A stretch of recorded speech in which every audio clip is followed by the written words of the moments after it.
हुआ है। हमले की खबर है, पेटा टिकवा के रिहायशी इलाकों पर यह हमला ईरान की ओर से किया गया। हमले में 2 लोगों की मौत हो गई है, कई लोग इसमें जख्मी बताए जा रहे हैं।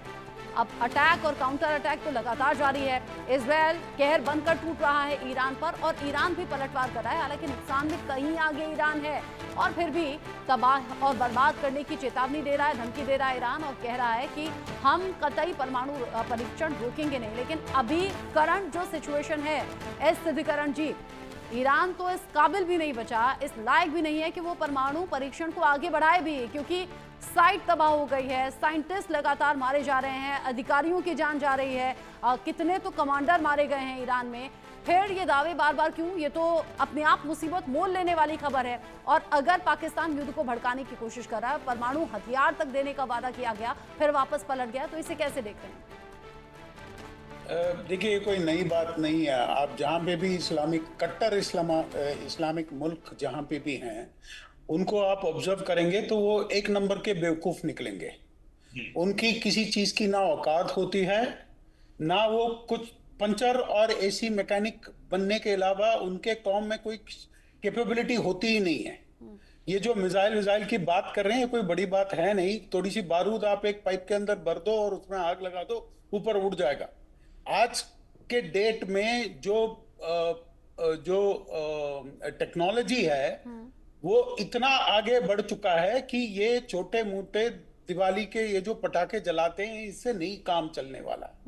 ये लोग समझते भी नहीं है। जहां तक पाकिस्तान जैसे मुल्क जो अपने आप को एटमी ताकत समझता है, ये दुनिया से छिपी हुई एक राज है कि उनकी जो एटमी शक्ति है वो यूएस का देन है। उन्होंने खुद से नहीं बनाया।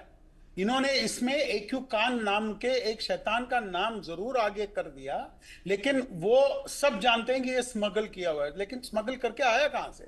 अगर स्मगल करना इतना ही आसान था तो नॉर्थ कोरिया और ईरान जैसे कंट्रीज अभी तक न्यूक्लियर पावर बन गए होते। ये ऐसा क्यों है कि एक मुल्क जो पाकिस्तान है उसमें ऐसी क्या खास बात कि वहां के लोग स्मगल करके ये बना पाए और ईरान जैसा मुल्क नहीं बना पाया? इसके पीछे अमेरिका का षड्यंत्र है, अमेरिका का डीप स्टेट का हाथ है। ये हमें पहले समझना पड़ेगा। दूसरी बात, अमेरिका मतलब जब चेस खेलता है वो दोनों तरफ बैठ के खेलता है। वो बेशक कुर्सी पे नहीं बैठा होगा, लेकिन दोनों प्लेयर्स के साथ बैठ के खेलता है।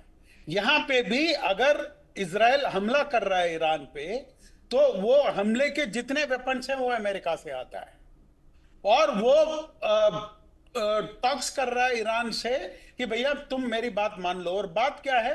तुम अपनी जितनी महत्वाकांक्षाएं हैं उन सबको भूल जाओ और जैसे मैं बोल रहा हूं तुम अपने ऑयल को मेरे करेंसी में ट्रेड करो, जिसको मैं बोलूंगा उसको तुम मारोगे। जब उसको इराक के साथ प्रॉब्लम था तब उसने ईरान में तख्ता पलट करके ईरान इराक वॉर छेड़ दिया था वहां पे।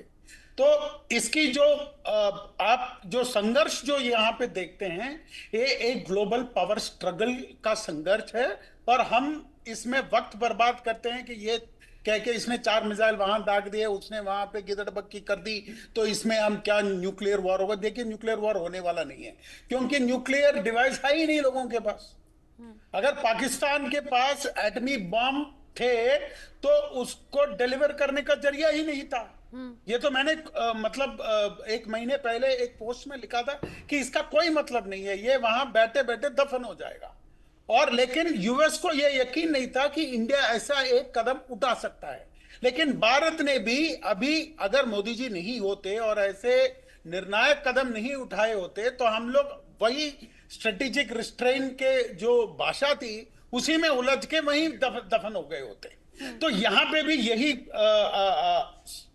उभर के आ रहा है कि अमेरिका नहीं चाहता कि ईरान अगर न्यूक्लियर पावर बन जाए तो वो किसी की नहीं सुनने वाला। और ये मुल्लों का एक प्रॉब्लम है कि वो ना पढ़ते हैं ना दूसरों को पढ़ने देते हैं और पूरी दुनिया को उनको कब्जा करके वहां पे इस्लाम को ताबित करना है। ये होने वाला नहीं है। यानी आप कह रहे हैं कि न्यूक्लियर वॉर जिसकी धमकी दी जा रही है, चेतावनी दी जा रही है, ऐसा कुछ असल में होता हुआ नजर नहीं आ रहा है। इन सबके साथ ही इजराइल और ईरान के बीच में जो जंग चल रही है, जंग के बीच एक बड़ा अपडेट भी है। ईरान में पढ़ रहे भारतीय छात्रों को अब निकाला जाएगा। ईरान से